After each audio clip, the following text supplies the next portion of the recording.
بسم اللہ الرحمن الرحیم۔ کریمہ سعدی میں آج ہے ہمارا دوسرا سبق، اور اس سبق کا نام ہے در ثنائے پیغمبر صلی اللہ علیہ وسلم۔ اس سبق کے اندر شیخ سعدی رحمۃ اللہ علیہ نے نبی پاک صلی اللہ علیہ وسلم کی نعت بیان کی ہے۔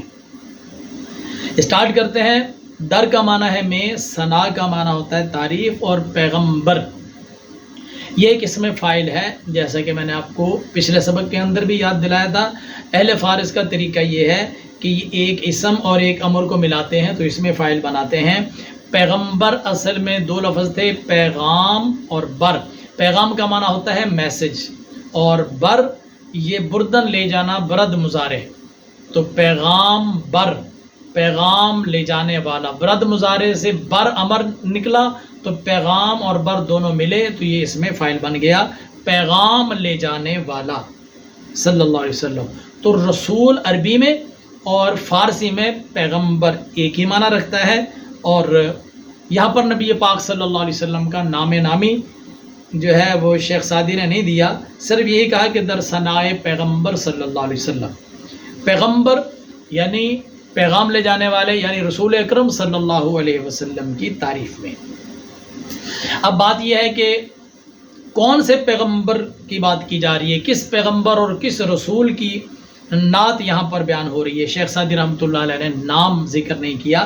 در حقیقت بات یہ ہے کہ جو امتی نام لے گا پیغمبر تو ظاہر ہے کہ وہ اپنے ہی نبی کا نام لے گا، کیونکہ ان کی جانب پیغام انہی کا نبی لے کر آیا، تو اس لیے نام نہ بھی لیں تو تب بھی مراد انہی کا اپنا ہی نبی ہوتا ہے۔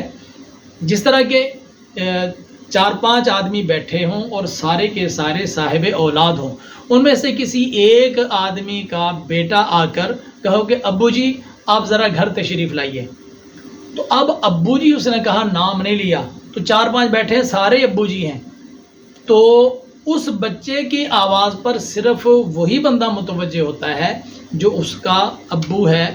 دوسرے بھی ابو ہیں لیکن چونکہ اس کے نہیں ہیں اس لیے وہ متوجہ نہیں ہوں گے، اور یہ آ کر بھی ابو جی جب کہتا ہے تو اس کا اپنا ہی ابا مراد ہوتا ہے، کوئی اور نہیں۔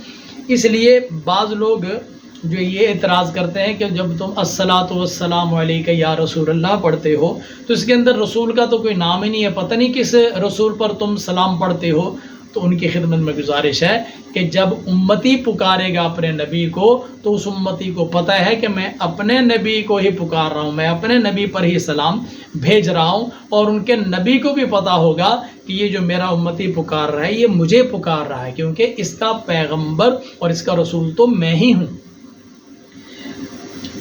اور دوسری بات یہ بھی ہے کہ نبی پاک صلی اللہ علیہ وسلم رسالت کے اس مقام پر فائز ہیں کہ صرف رسول کا ذکر کیا جائے تو حضور صلی اللہ علیہ وسلم ہی کی ذات مراد ہوتی ہے۔ گویا کہ مقام رسالت اور منصب رسالت پر جس طرح رسول پاک صلی اللہ علیہ وسلم جچتے ہیں، جیسے نبی پاک صلی اللہ علیہ وسلم نے منصب رسالت کو عزت عطا فرمائی ہے، ایسے کسی اور کو مقام نہیں ملا، اس لیے فقط رسول کہہ دینا ہی کافی ہے۔ چلتے ہیں۔ خیر، شیخ سعدی نے جو یہاں پر نعت کہی ہے، زباں تا ببد در دہاں جائے گیر، ثنائے محمد ببد دل پذیر۔ زبان تو زبان کو کہتے ہیں جو ہر ایک کی منہ میں ہے، تا جب تک ببد ہے یا رہے گی، در میں دہاں منہ، دہاں منہ کو کہتے ہیں، جائے گیر، جا جگہ اور گیر گرفتن سے بنا ہے پکڑنا، جائے گیر جگہ پکڑنے والی یعنی برقرار۔ ثنائے محمد، یہاں پر نبی پاک صلی اللہ علیہ وسلم کا اسم گرامی بھی لے دیا۔ ثنائے محمد، محمد صلی اللہ علیہ وسلم کی تعریف ببد رہے گی، دل پذیر، دل کا معنی دل اور پذیر معنی قبول اور پسند۔ پورے شعر کا ترجمہ یہ ہے کہ زبان جب تک منہ میں برقرار ہے، محمد صلی اللہ علیہ وسلم کی ثنا دل کو پسند رہے گی۔ یعنی اندازہ کیجئے کہ شیخ سعدی رحمۃ اللہ علیہ نبی پاک صلی اللہ علیہ وسلم کی بارگاہ میں کتنی محبت کا اظہار کر رہے ہیں کہ حضور میرے منہ میں جب تک زبان برقرار ہے اور جب تک اس میں ہلنے کی طاقت ہے، جب تک اس سے الفاظ ادا ہو سکتے ہیں، تو یا رسول اللہ اس زبان سے آپ کی تعریف ہی نکلے گی، کیونکہ وہ محبوب ہیں ہی تعریفوں والے۔ اللہ تعالیٰ نے اس محبوب کی ذات کے اندر کوئی عیب رکھا ہی نہیں ہے۔ خلقت مبرأ من کل عیب کأنک قد خلقت کما تشاء۔ آگے چلیے، حبیب خدا اشرف انبیاء کہ عرش مجیدش بود متقا۔ حبیب کہتے ہیں دوست کو، محبوب کو۔ خدا اللہ تعالیٰ حبیب خدا، یہ مرکب اضافی ہے، خدا کا دوست۔ اشرف انبیاء، اشرف کہتے ہیں چنا ہوا، بہت ساری چیزوں میں سے کسی ایک کا انتخاب کر کے چن لیا، تو اشرف انبیاء، انبیاء میں سے چنے ہوئے، یعنی کم و بیش 1,24,000 انبیاء کرام ہیں نا، تو ان میں سے اللہ تعالیٰ نے ان کو اپنی محبوبیت کے لیے چنا ہے، ان کو ختم نبوت کے لیے چنا ہے کہ عرش مجیدش بود متقا کے معنی کہ عرش، عرش مجید کا معنی ہوتا ہے بزرگ، بزرگ عرش، عزت والا عرش۔ شین ان کی بود ہے متقا، متقا کہتے ہیں جس پر آدمی یوں ٹیک لگا کر بیٹھتا ہے، ٹیک لگانے کی جگہ، یعنی وہ ایسے محبوب ہیں۔ عام دنیا تو جو زمین پہ رہتے ہیں تو وہ زمین پر ہی ٹیک لگاتے ہیں، کوئی چارپائی پہ بیٹھا ہے تو چارپائی پر ٹیک لگاتا ہے۔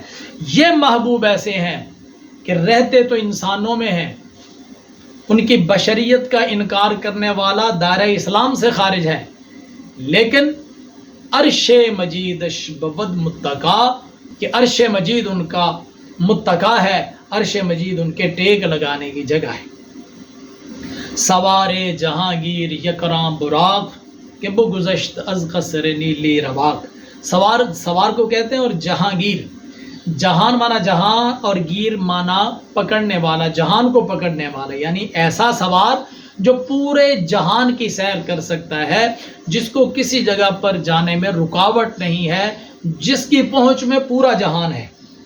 یکراں کہتے ہیں تیز رفتار، اور براق مانا براق، یعنی معراج کی رات نبی پاک صلی اللہ علیہ وسلم تیز رفتار براق کے اوپر سوار ہوئے اور اللہ کریم کی بارگاہ میں زیارت کے لیے پہنچے، اور اس کی تیز رفتاری کا عالم یہ تھا کہ جہاں تک انسان کی نگاہ پہنچتی ہے براق کا پہلا قدم وہاں تک جاتا ہے، کہ تیز براق کا ایسا سوار جو جہان کو گھیرنے والا ہے، یا وہ تیز رفتار براق جو پورے جہان کو گھیر سکتا ہے، محبوب اس پر سوار ہوئے کہ بگذشت، وہ ایسا سوار ہے، بگذشت، گزشتن گزرنا، گزرد مزارے، گزشت اور اس کے اوپر بے آئی۔ اس کا قانون میں آپ کو فارسی قاعدے میں پڑھا چکا ہوں کہ جب فعل کے اوپر بے آتی ہے تو اس بے فعل کے پہلے حرف کو دیکھتے ہیں، اگر اس کے اوپر پیش ہو تو بے پر بھی پیش پڑھتے ہیں، ورنہ بے کے نیچے زیر پڑھتے ہیں۔ تو یہ فعل پر آنے والی بے ہے، اور فعل کا پہلے حرف کے اوپر پیش ہے، ہم بے پر بھی پیش پڑھیں گے۔ بگذشت، گزر گئے۔ از کا معنی ہوتا ہے اسے قصر محل کو کہتے ہیں۔ نیلی رواق، نیلی مانا نیلی، رواق مانا چھت، جو کہ گزر گئے نیلی چھت والے محل سے۔ نیلی چھت والا محل کون سا ہے؟ نیلی چھت والا محل آسمان ہے، تو وہ محبوب کریم صلی اللہ علیہ وسلم نیلی چھت والے محل سے بھی آگے گزر گئے۔ وہ نبی ہیں جن کے ہیں یہ مکان، وہ خدا ہے جس کا مکان نہیں۔